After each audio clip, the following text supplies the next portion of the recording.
they rock diamonds. I can't relate to them, ain't my chick common. I set a goal for me 2 or 3 commas. 7 figures, 8 figures to 9 figures. On a slow pace to get rich quick. Same time we just think different. Cause when you make it, it hit different.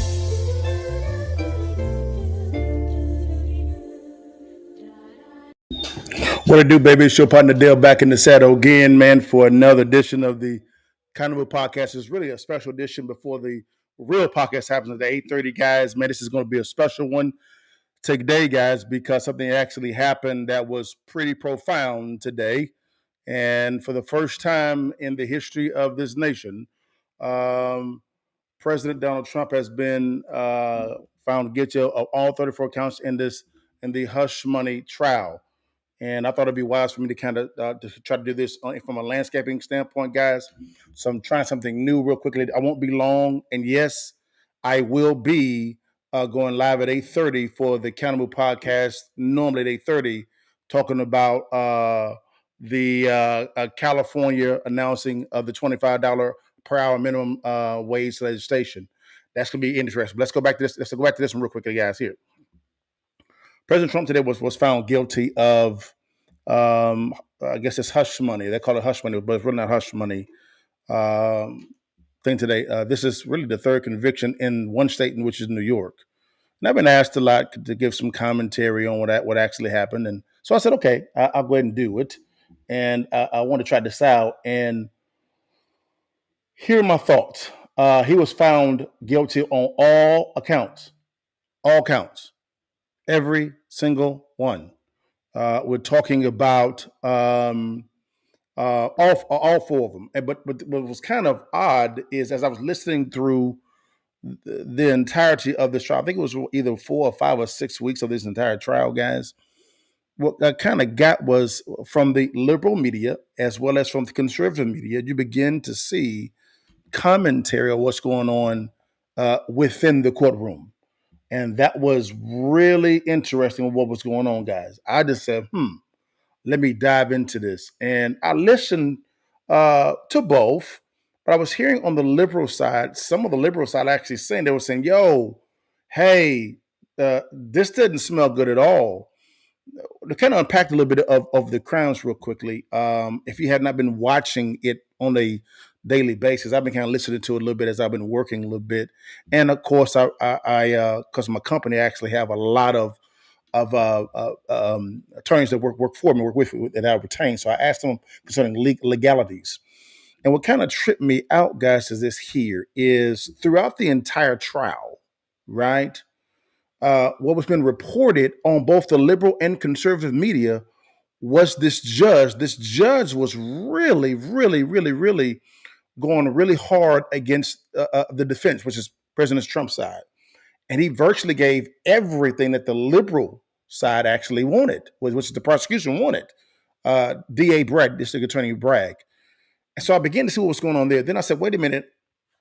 The district attorney is a state attorney. He's not a federal attorney, but they're going against him for a federal crime. So I said, that doesn't make any sense at all. So again, I widened the circle, guys, and I said, well, let me bring in my attorneys. And one of my attorneys was like, LaDale, this is unprecedented. You really can't have a state attorney really go into a federal court and prosecute someone on a federal crime. And I said, okay, so from a legality standpoint, it didn't make any sense. But then what tripped me out is, as I was listening to it a little bit more, there was no crime actually communicated. There was no crime communicated. So I was like, okay, what's the crime? So they were saying falsification of business records. Well, that's a state crime. So I said, okay, well, did he really do that? No, they actually brought in, I believe, the bookkeeper from the Trump organization during that time frame. And they said, well, we normally actually file papers that were going to Michael Cohen as legal fees because he was an attorney. He was President Trump's attorney. So he was filing legal counsel. So that would fall under legal fees. So that's right, because whenever I pay an attorney to do stuff for me, it's filed as legal fees. So I said, okay, that makes some sense. But then what tripped me out, guys, is when I began looking a little bit further, I just said, but something just ain't making no damn sense. As I kept unpacking a little bit more, I said, okay, well, tax crime. Well, that tax crime is a state offense. So I said, okay, what tax crime did he violate? It's unclear. So I'm like, okay. But then as I unpacked a little bit more, they said, well, he did all this to hide a federal crime. Because I said, because these state crimes, the statute of limitations have already passed. So you can't retry these. Well, how the DA Bragg got around it, he said, well, he did this to hide a federal crime, which is a Federal Election Commission, but he was trying to steal an election, so to speak. So I was like, huh? That don't make any sense at all. So I said, okay, so when did this happen? This happened 7 years ago. So I said, that don't make no damn sense. So then I said, okay, well, hold on, wait a minute. This ain't making sense to me as well. 7 years ago was past statute of limitations. You said it's a federal crime. So I said, okay, when was this paid? It was paid in 2017. I said, wait a minute. So it's paid to Stormy Daniels in 2017. If that's the case, Trump was already in the White House. So how could this be because of the election? If the payment was actually made after the election, I'm like, this ain't making no logical sense at all. And then I asked an attorney. I said, hey, are NDAs, are they illegal? They said, no, of course not. No, they're not. They're actually, every company uses it, from NBC, CBS, any Fortune 1,500 company. People sign NDAs all the time, and money is paid to keep stories quiet all the time with them. And I said, huh. So what was the crime? And so I said, okay, let me dive into it real fast and see what the crime was. What is it? What is the crime? And as I was unpacking a little bit, I was listening to both the liberal media side, CNN, CBS, ABC, you know what they are, and the conservative side, Fox News. I think News Nation is a little bit in the middle as well. Newsmax is the other one. I said, okay, let me see what's going on here. No problem with it at all. And I'm hearing both sides of the media saying, what's the crime? We don't know what the crime was. So the Trump team had to go into this trial by a state attorney for a federal crime, which that didn't make any sense at all. And they don't know what the crime is. So I was like, what's the crime? What's the crime? And so they put up a defense. And what tripped me out is I was listening to both the liberal and the conservative side concerning this, what was going on in the courtroom. Both sides. Now you had some on the liberal side that was more liberal, and some on the conservative side that was more conservative, which is fine. But I was looking to those one that was closest to the middle, that was trying to really be honest about the reporting. Those attorneys on both sides were saying, I don't know what the crime is. I keep hearing, this is the weakest case I've ever seen. Like, why would he do this for? It didn't make any sense at all. And so, okay. But then when you heard the rulings of the judge, I ain't gonna get into any of his conflicts at all. That's okay. Well, he's conflicted. Okay, gotcha. No problem. It is what it is. I don't know enough about that as well. But as the judge's conduct in the trial should be out. So you brought in Stormy Daniels, had nothing to do with the supposed crime. Nothing. And what she was describing had nothing to do with the crime. So I was like, what is this? But then you actually had Michael Cohen come in, who's lied under oath several times to several different government entities. And I was like, okay, what do you got to say? And what tripped me out is he actually confessed to committing the crime against Trump by stealing money from him. I'm like, what? Okay. Nothing happened to him. I said, okay. Proven liar. I'm like, okay. So what he presented had nothing to do with the case. Trump knew. Okay, so what was Trump at? Well, someone said that someone said that someone said. I'm like, so this is someone said that someone said that someone said? Like what is this? I said, okay, so I'm trying to let him make it. But then I'm hearing the judge allowing us to come in. And what tripped me out is both the liberal and the conservative attorneys that are on these news which were saying none of these facts had anything to do with the law. Like nothing. And everybody kept saying, we don't know what is the crime? Like, what's the crime? And they wouldn't say it. They would trip me out is in the closing arguments, normally the defense should have said, this is based on what I've heard from attorneys saying, they should have went last. But they went first, and they took about an hour and a half to do the closing arguments. But then what tripped me out is the prosecution, the DA Bragg side went last. They took 5 hours. Okay, it is what it is. No problem. Go do your thing. No, I'm rocking with you. But what tripped me out is when that actually happened, guys, is they found and said what the crime was, and what they said what the crime was, wasn't even a crime. And I'm like, where is the crime? It didn't make any sense to me at all, guys, what was going on. And then what kind of tripped me out is Trump's team brought in a defense, a Michael Cohen's attorney, Mr. Costello. They brought him in, and each time he was going in on Michael Cohen's story, just destroying it, the judge would interject. Of course, he had the defense saying objection sustained. It was over and over and over and over again. So he couldn't even get his point out at all. And so naturally that happens. A human gets kind of like, man, what's going on here?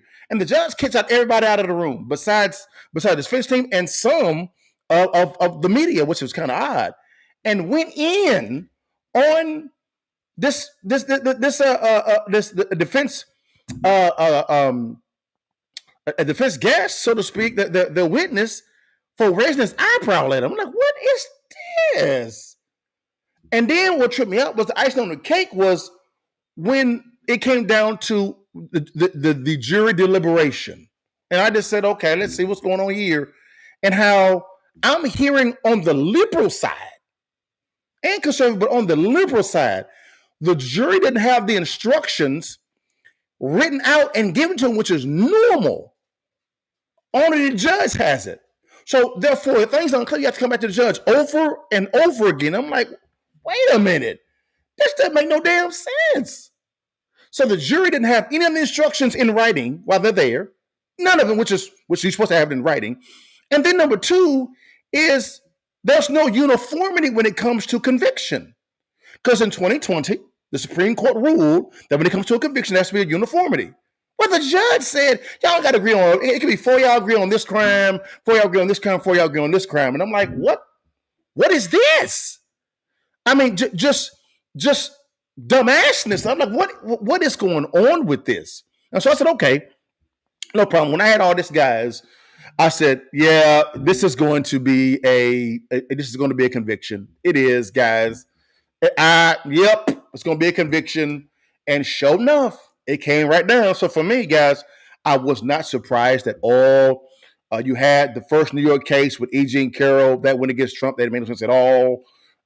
She said that he raped her, and there's no evidence, nothing at all. And then then when it came to Letitia James and that whole fraud, and no one was defrauded, everybody got their money back. That didn't make no sense to me at all. And then now this one, and this all happened in the state of New York. So people ask me, "Will you ever invest in the state of New York?" The answer is no, never. Why? Because it's not business friendly. My money will go that you die. So no, I will not at all invest in New York because of this. And so, guys, I thought it would be wise for me to kind of come on. People ask me for my thoughts, and thank you for you guys for valuing my opinion on this. But that's what I kind of see, guys. It didn't make any sense to me at all. This was BS. This is BS. This is laughable, and I hate it for the state of New York because it makes the legal system there looks laughable, guys. But I thought it'd be wise, guys, for me to bring on one of those liberal attorneys. He's not pro-Trump at all. He's not that at all. But to hear his commentary, right? And which is fine on what's going on. It was the most sound, reasoned response concerning what was going on. So I said, okay, I'm gonna come on, guys, for a second and see what's going on. And this is Jonathan Turley, right? It's Jonathan Turley, guys. Let's listen to what he has to say, guys, concerning this, because this really kind of, he actually did a phenomenal job at discussing what was going on. And these are not pro-Trump people. He's not pro-Trump. He votes more Democrat than the conservative. But let's see what Jonathan Turley had to say. It was so cool what he said. Let's see what he had to say. Here we go. All right, Judge, I want to bring in Professor Jonathan Turley, who has been in the courtroom today. So you're fresh out of there. Can you give us any of the flavor? Because when we thought that the court was going to break for the day, it seems like President Trump and his team seemed relaxed, that he was smiling. Maybe they thought, okay, this jury is still struggling. They're going to leave tonight not having made a decision. Then we get word that verdict is coming in. What can you tell us about the mood inside the courthouse? It was one of the most bizarre moments I've had in a courtroom, and I was just observing. The judge had just said that the jury could not reach a decision and that we would be dismissed for the day. Some reporters actually gathered their stuff and was starting to leave. And then the judge came and basically said, my mistake, we just got a note saying there's a verdict. Throughout this time, you could feel the building pressure in that courtroom. The one person that didn't seem to register it was the former president. He had been chatting with counsel. He didn't show any emotion at all as this mantra of guilty verdicts was read. And there was a great, I think that this is one of those things that is really embodies the entire Trump era. There were people who clearly were thrilled by the result. Sure. And there were people that will be very sad by it. I was saddened to watch it. I disagree with this verdict. I think, as I've said before. So this is a liberal attorney who practices in Washington, D.C., right? His law license is in Washington, D.C., saying that he disagrees with the verdict. Let's see why he does. Before that this case was legally unfounded. When they were reading those guilty verdicts, the one thing that we didn't know is really what he was found guilty of. Because if you remember, the judge allowed the jury to find guilt on any one of 3 secondary crimes. We weren't told whether the jury found any one of those crimes, whether they found all 3 of those crimes.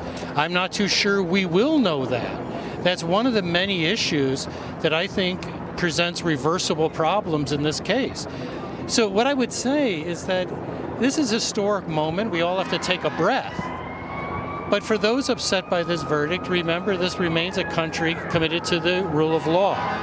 And this is going to go up on appeal. I think it's going to be reversed in the state or federal systems. Yeah.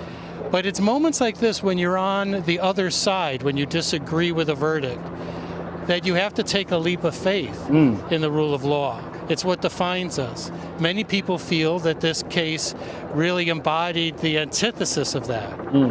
But as a country as a whole, we have a system in place to review this. For Donald Trump, that's not going to happen before the election in all likelihood. It's not. But let's keep in mind that this is not the only court. It's just the first one. Well, and there are...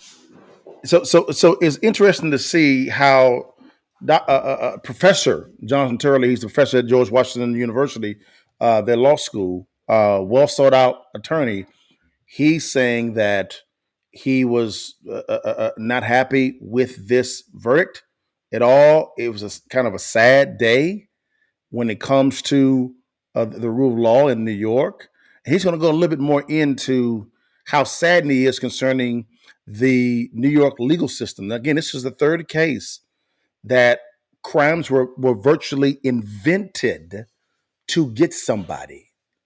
This is not righteous at all. This is unjust. This is unrighteousness.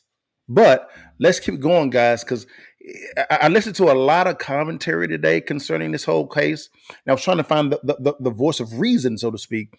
And it was a lot of good commentary on both sides. But at the exact same time, he offered the most sound type of balanced type of balanced commentary. And when I heard that President Trump was like, he was the most calm person in the room, I'm not surprised by that at all, period. Because the toughest place to do business, guys, in the union, in the US, is New York when it comes to real estate. It is the toughest place to do business. It is tough as nails, guys.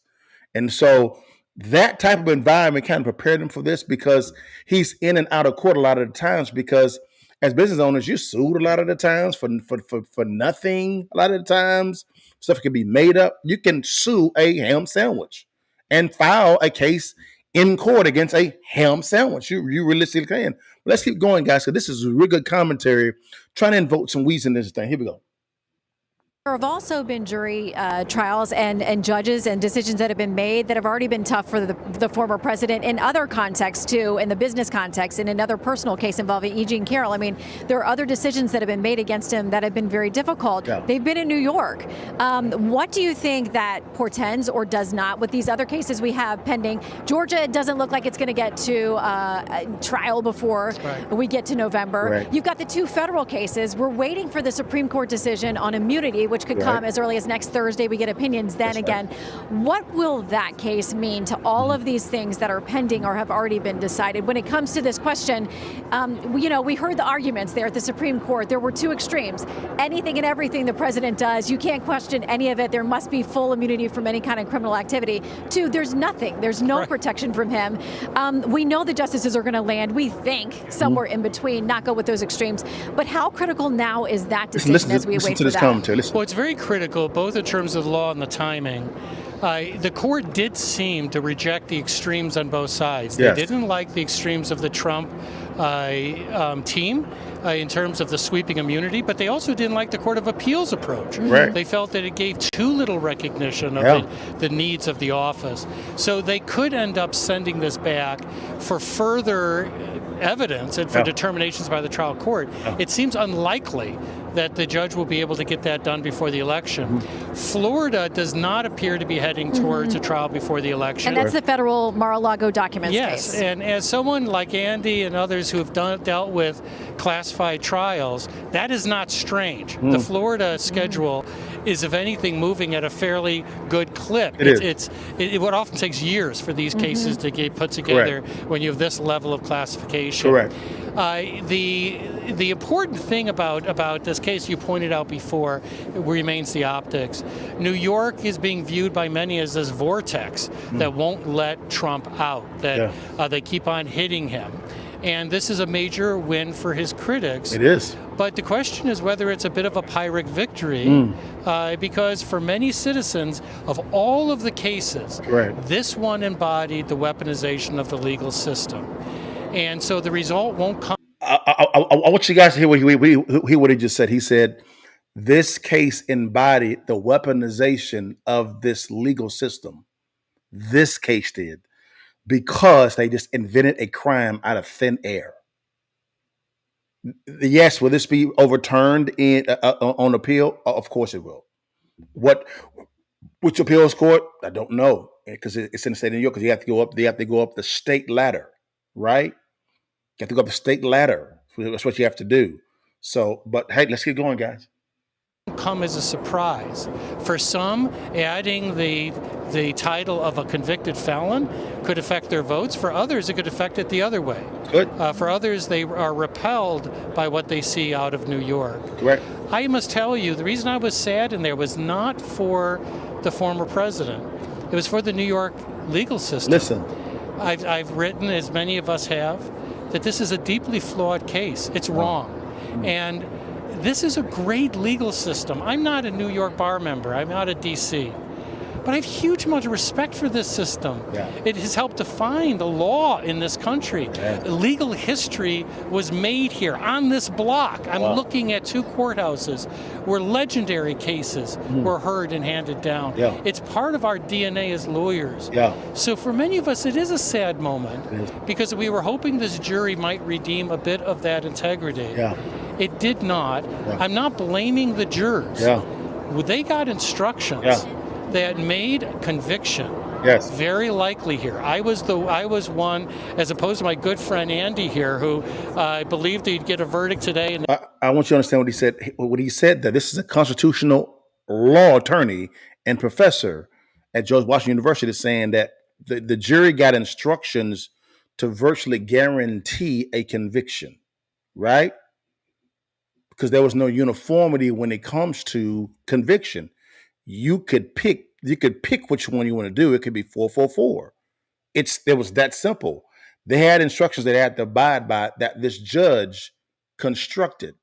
Again, with no jury instructions written down present in the deliberation room.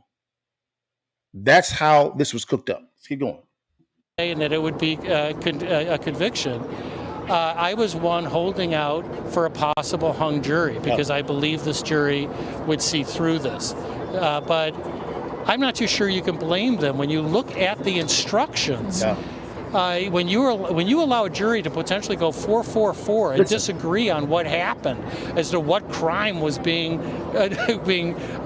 concealed here, it makes it pretty hard to acquit.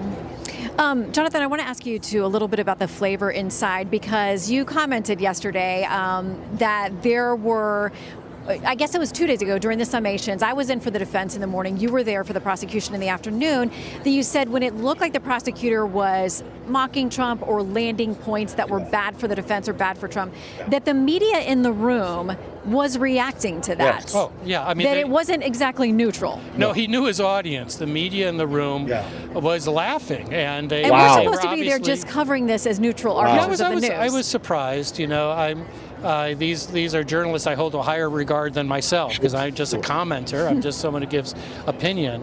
But no, every one of those digs landed with that audience. Yeah.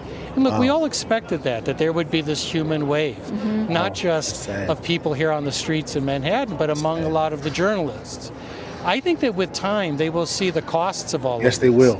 What happened in that room comes at a cost. It does. It comes at a cost of the rule of law. Yes. But the atmosphere in the room at the end, I must say, was solemn and it was riveting. No one moved. Now, it was funny because they really ramped up security right before the verdict came in. And the security said, nobody move, nobody stand. Yeah. And there was a bit of a chuckle because no one was moving. Everyone was Nobody's frozen. going anywhere when that verdict is coming anywhere. The person that seemed the calmest was Trump. I mean, he continued. Stop right there. The person in the room that seemed the calmest was the person that was getting prosecuted. That's not normal, guys. Unless you're used to an environment with this type of conflict. And in New York, guys, when it comes to business, this is the climate all the time. Now, this is normal times 10 because it's straight up lawfare, right? But this is normal. This is kind of normal to some degree in the city of New York, specifically in Manhattan, which is where a lot of Trump stuff is at, right? New York is tough to do business in real estate. It's extremely tough. You have air rights. There's so many different laws and regulations to make money in New York is hard. You have to have a thick skull, a thick skin to do business in New York. It's tough. New York City is tough to do business in New York City. New York City, guys. I mean, forgive me. I need to be as precise as I can. New York City is tough to do business in. Let's keep going. Continued to talk with his counsel. This did not seem to surprise him in the least. Yeah. And I think that's probably a reaction of a lot of people. Sure. You basically got out of this trial what you thought you would get. Correct. For people that view this as a political trial, Correct. it is that on steroids. Yeah. For those who believe this is long delayed justice, this is exactly what they hope for. Yeah. But that final verdict, of course, will come in November. Yes, it will. So, you are a very experienced defense attorney to the point where if I get in trouble, you're my call. I want you to know from the jailhouse, it's going to be to Jonathan Turley. Please take my call.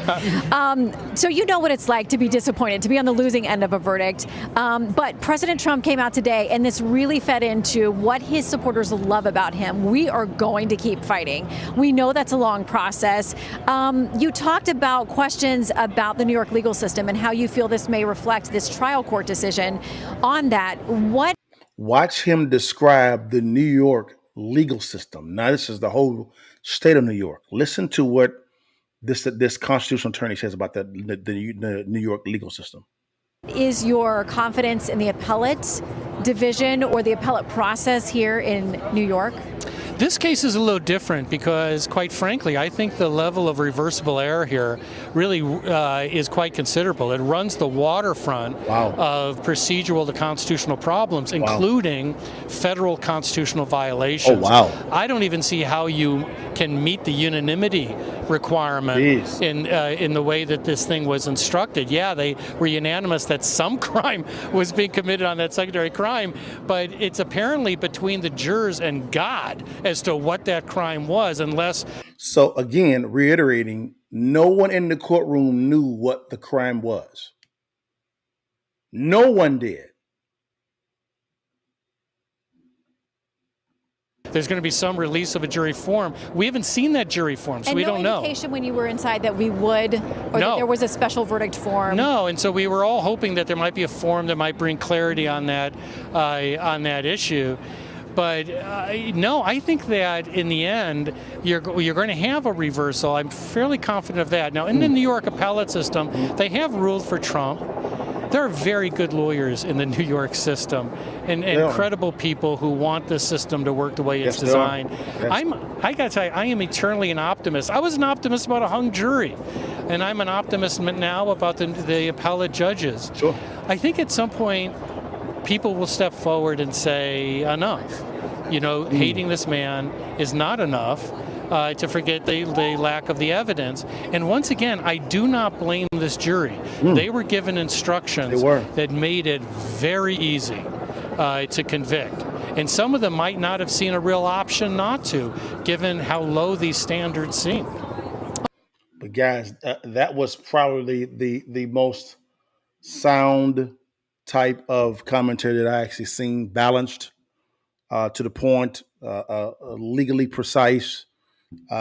Gave a inclination or inside look to what was going on in the courtroom, really assisted in making things more clear for the audience, gave his opinion, but he also said that he was optimistic that it would be a hung jury because this case, based on a liberal Democrat attorney, right, professor from George Washington University, constitutional attorney, Jonathan Turley, was saying all this. Now it was him, Anthony McCarthy. I don't know the name of the attorneys that were on CNN and MSNBC as well. I was watching those two networks as well. Also, there was a couple of attorneys saying that man, this is. One of the attorneys came out and said that there was no case made, like there was no crime. Wow, this was, I believe, it was not yesterday because that was the first day of deliberation. It was the day before. Which is after the closing arguments. So it's very interesting to see the most centrist when it comes to political ideologies were coming to a consistent conclusion of there's no crime at all that was communicated. The instructions that were given to the jury were made it very easy to convict, not based on my interpretation, based on an attorney from constitutional attorney from George Washington, his stuff. But man, it's something. But obviously, those on the conservative side that are supporters of Trump, I agree with Jonathan Turley. Those that are on Trump's side, that's supporting the conservative movement, conservative principles, so to speak. Now what? What you gonna do? Gonna sit back, bitch, and moan, or you gonna counter move? What are you gonna do? Trump, who the person that you actually are supporting, he's already counter moved. Notice he was the only one in the courtroom based on the commentary that was stoic. Not surprised by it at all, right? Those on the liberal side, you're celebrating now. Got what you wanted, a conviction of a political opponent. But at what cost? Because what if those knives are turned against you and a crime is made up and you are the one being prosecuted? You still gonna be cool with it? What's gonna be your kind of move? Because you co-signed this one. Why not against you? As Jonathan Turley actually said, yes, you're happy this is the liberal side, but at what cost? Because this will wound the New York legal system. It will wound it. It is. It has. The E. Jean Carroll case has. The Letitia James fraud but no fraud case has. And this has as well also. So again, you got to say it. Or you're going to be okay if a crime is made up against you. And the conservative side, guys, you're upset, you're mad, you're angry. I can rock with you there. What's your counter move? I always say, I kind of copy what Patrick Davis said. Stay paranoid. What is your counter move? What are you going to do? All right? Like the old guys would always tell me, LaDale, get up off the floor, wipe those tears out your eyes. Let's get to work. So what are you going to do?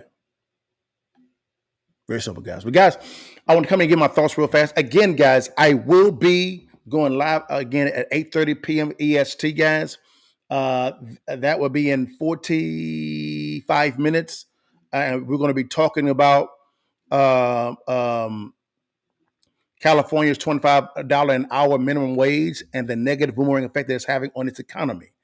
Guys, that one's going to be really good, guys, which will be good. So tune in for that one. So I'll see you guys in about 45 minutes, guys. But man, thank you so much for your time, man. God bless you. See you in a little bit, guys. All right, guys. Holler at you guys. Peace.